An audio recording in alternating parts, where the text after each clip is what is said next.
참 예수님 사랑합니다.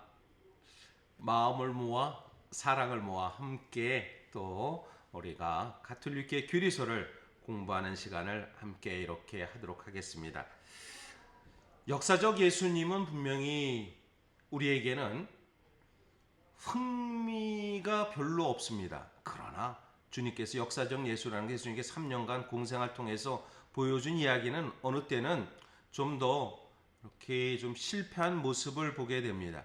그렇지만 그분을 주님으로 모시는 우리에게는 역사적 예수님이 아니라 신앙적 관점에서 지금 우리가 살아가고 있는 지금 그분의 삶의 모습은 무엇이겠습니까? 비참한 모습, 십자가에서의 죽음, 처절한 죽음이 막이 내렸다면 모든 것이 끝이었겠죠. 그러나 모든 어떤 영화도 마찬가지 아닐까요? 반전이라는 게 있죠. 예수님의 삶은 반전이 이루어집니다. 끝이 아닙니다. 실패의 삶이 아니라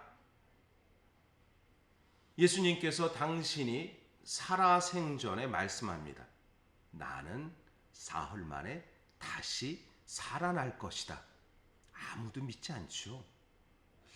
아마 지금도 누군가가 아니면 제가 죽었다 살아난다고 하면 미쳤다고 얘기할 겁니다. 분명히 그러나 예수님은 살아났다고 외치셨습니다. 다시. 그런데 바로 사흘 만에 죽은 지 사흘 만에 무덤에서 살아나셨습니다. 이것은 죽은 나자로가 시신이 다시 벌떡 일어나서 살아난 것이 아니었습니다. 당신은 내가 너와 함께 영원히 있겠다는 부활에 대한 살아남을 얘기했던 것입니다. 고린토전서 15장에 이런 말씀이 있습니다. 그리스도께서는 성경 말씀대로 우리 죄 때문에 돌아가시고 묻히셨으며 성경 말씀대로 사흘날에 되살아나시어 게파에게 또 이어서 12사도에게 나타나셨습니다. 제자들은 이제 놀라운 경험을 하게 됩니다. 예수님께서 부활하셨다라는 것을 깨닫게 된 것입니다. 예수님의 부활 사건은 역사적인 사건이면서도 이성적으로 받아들이기가 어려운 사건입니다. 죽은 사람이 우리 그런 어떤 어디 이야기에 죽은 사람이 살아났다라는 이야기를 어디서 듣고 그렇습니다. 그러나 단지 죽은 사람이 살아나면 다시 죽습니다. 그렇지만 예수님의 부활 사건은 인간의 한계를 뛰어넘는 단순히 죽은 사람이 되살아나는 것을 부활이라고 말할 수 없습니다. 왜냐하면 예수님께서는 주님으로서 우리에게 부활하셨다는 영원히 우리 안에서 살아 계시기 때문에 우리의 능력, 우리의 이성을 뛰어넘은 신비의 차원이라고 말할 수 있습니다.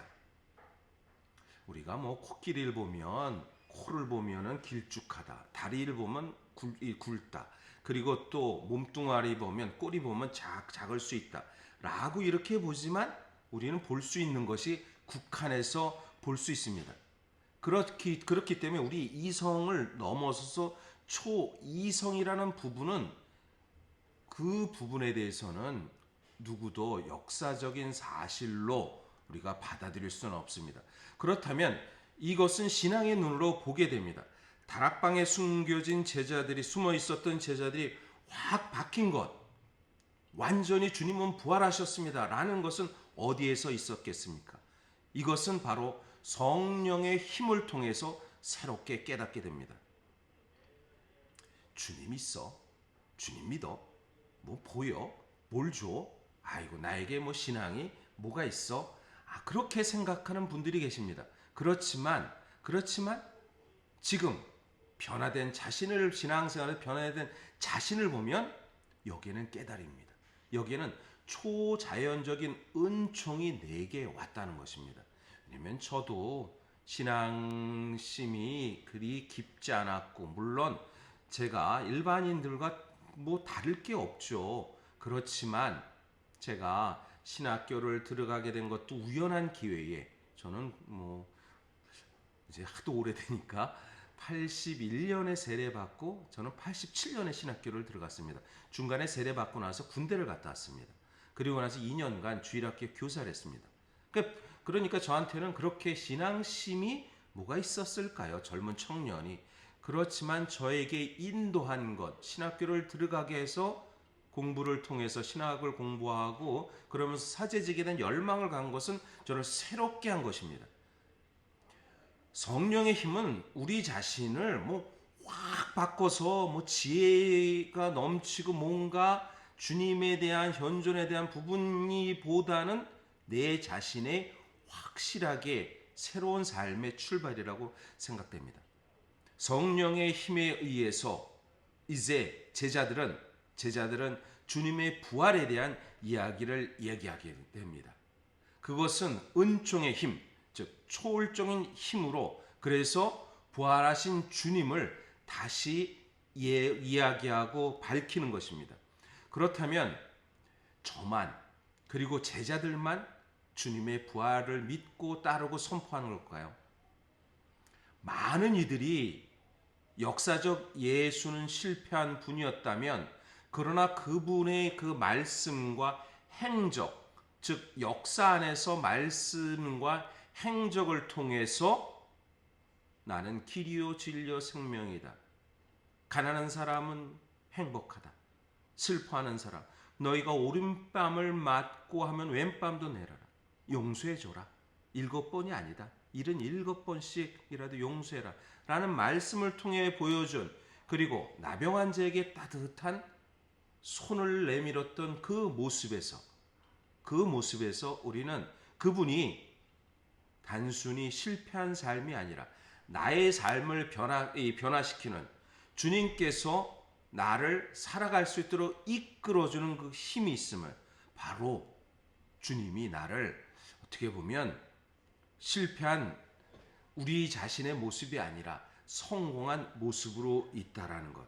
그렇다면 복음서는 예수님의 죽음과 부활, 또 우리 변화, 즉 회개와 믿음에 대한 부분이 마테오복음, 마르코복음, 루카복음, 요한 네 복음서가 그것을 담고 있다라고 이렇게 볼 수 있습니다. 다시 한번 보면 그 복음서는 우리의 구원자, 사람이 되신 말씀의 삶과 가르침에 관한 으뜸가는 증언 때문에 복음서는 모든 성경의 핵심이다 라는 것을 얘기하는 것입니다. 부활하신 주님의 모습을 통해서 변화된 제자들, 그걸 통해서 그들이 새로운 삶을 살아간다는 것. 그렇다면 예수님의 죽음과 부활, 회개와 그리고 또 복음을 믿어라. 하느님 나라가 마르코복음 1장 14절에 15절, 하느님 나라가 가까이 왔습니다. 요한이 잡힌 뒤에 하느님 나라가 가까이 왔습니다.